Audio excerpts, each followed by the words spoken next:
আজকে দুপুরে বানিয়েছিলাম কোফতা।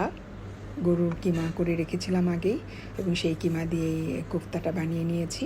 এবং কোফতাটা বানানো থাকলে রান্নাটা খুব তাড়াতাড়ি হয়ে যায়। তো আমি একটু হালকা ভেজে নেব, বেশ অনেকক্ষণ ভাজবো না।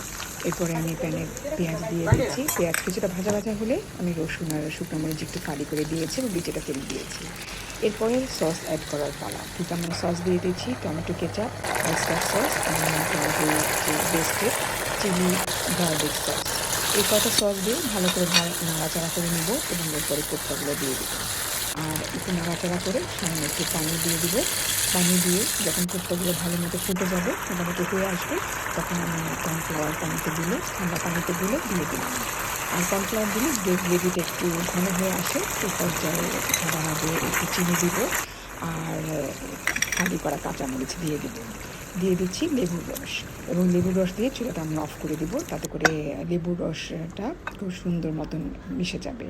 এবং তারপরে আমি সার্ভিং ট্রেতে ঢেলে গার্নিশ করে দিচ্ছি ধনেপাতা দিয়ে। খুব মজার একটা সুইট অ্যান্ড সাওয়ার কোফতা, খেতে কিন্তু খুব ভালো লাগে।